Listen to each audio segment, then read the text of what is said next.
오늘도 S&P 500 기준 수익률 상위 5종목부터 빠르게 달려보겠습니다. 먼저 1위입니다. 1위는 MVR, 유명 건설업자고요. 홈빌딩과 모기지 뱅킹, 그러니까 건축 부문과 이제 주택담보대출 서비스를 영위하는 사업자입니다. 주로 단독주택을 좀 건설한다고 하는데요. 미국 사람들은 아파트가 아니라 이제 개성 넘치는 단독주택에 많이 살죠. 한국과는 많이 다르네요. 아파트가 얼마나 편한데요. 저는 빌라 삽니다. 주택건설 업종의 주가가 전반적으로 조금 좋았던 것 같습니다. 주택가격 급등이 좀 가장 큰 이유라고 좀 보고 있는데요. 5월 들어서 기여를 더욱이나 좀 급하게 상승을 하고 있습니다. 이에 따라서 실적 호전이 기대된다는 지금 분석이가 제기된 것 같고요. 그리고 이 차트에는 없지만 이제 해당 업계 1위 사업자인 닥터호튼도 2%가 넘는 상승을 보였습니다. 아무래도 이제 미국 내 그 모기지 금리가 조금 5월 들어서 하향 안정세를 보이고 있기 때문인 것 같은데요. 거기다가 이제 백신 접종에 따른 경기 정상화 기대까지 겹치면서 더욱이 그런 것 같습니다. 그리고 이제 차트 5자리 중에서 3자리를 차지한 게 바로 크루즈 업체들인데요. 크루즈 업계 얘기를 안 하고는 안 되겠죠.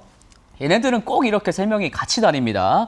이 3개 업자는 비슷비슷하긴 한데요. 그래도 제가 좀 찾아보니까 아침에 가격대는 이제 이름만큼이나 로열 캐리비안이 제일 비싸고요. 카니발이 오히려 좀 제일 저렴한 축에 속한다고 합니다.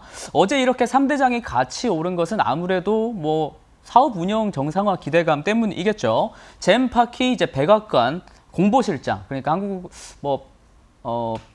대변인이겠죠. 이 대변인이 바이든 대통령이 이제 알래스카 관광 법안에 서명할 것이라고 확인차 언급을 했었는데요. 이렇게 되면 미국의 워싱턴주에서 알래스카까지 직항이 재개가 되게 됩니다. 한편 미국 CDC는 지난 4월에 크루즈 여행사들이 오는 7월 중순까지 미국 출항을 재개할 수 있다고 밝히기도 했었고요. 뿐만 아니라 노르위전은 이제 9월이 되면 바르셀로나와 로마에 출항을 재개할 것이다 라고 말했던 것만큼이나 크루즈 업계에 대한 기대감이 점차 부풀어 오르는 것 같습니다. 근데 코로나 시국이나 아니나 저는 크루즈 언제 타볼란가 모르겠습니다. 네, 다음은 이제 대표적인 하락 종목 5가지입니다. 먼저 1위를 기록한 것은 시게이츠인데요. 하드디스크나 솔리드 스테이트 드라이브로 아주 유명한 곳입니다. 순달람에서도 자주 나왔기 때문에 이쯤 되면은 이제 단골 고객인 것 같은데요.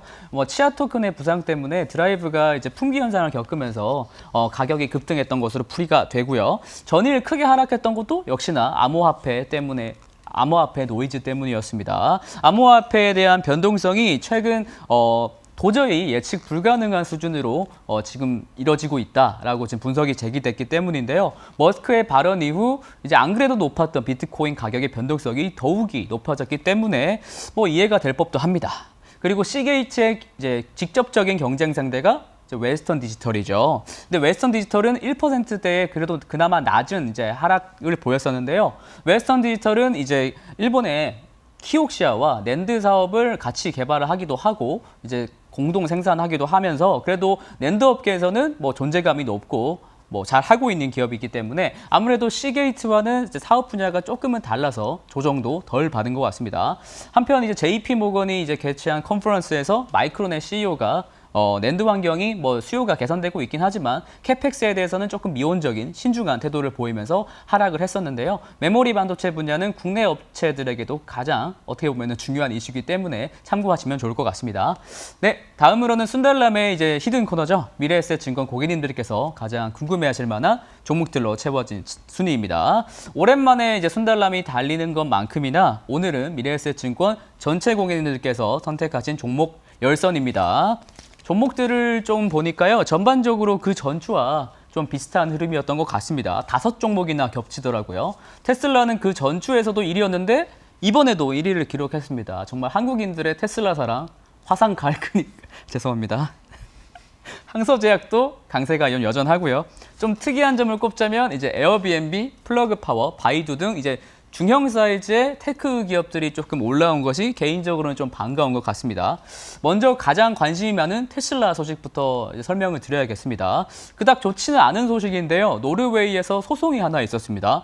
2014년, 2015년에 판매된 모델 X와 X에서 거기에 탑재된 배터리가 열화율이 너무 심하다라는 건데요. 핸드폰도 몇 년 쓰다 보면은 이제 배터리가 빨리 닳거나 뭐 충전이 되더라도 빨리 소모가 되는 경향이 있잖아요. 전기차용 배터리도 마찬가지입니다. 그래프처럼 원래는 이렇게 서서히 열화가 진행이 되어야 되는데 뭐 소프트웨어 업데이트 후에 너무 급작스럽게 열화가 진행됐다는 점이 좀 주요한 내용이었고요. 30명의 노르웨이 차주들이 지금 테슬라에 소송을 건 상태이고요. 테슬라는 그런데 뭐 거의 매년 이런 이슈들을 겪고 있기 때문에 나름의 노하우가 있을 것이라고 보이고 있고요. 고위 법원으로 이제 상고를 할 것으로 추측이 됩니다. 마지막 이제 10위를 차지한 이제 중국의 구글이죠. 바이두 설명드리면서 설명 마치겠습니다.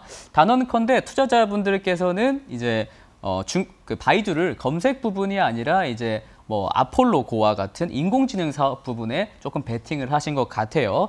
2017년에는 이제 13%대에 불과했던 이제 비광고 부분이 올해 1분기에는 21%까지 빠르게 성장을 했기 때문인데요.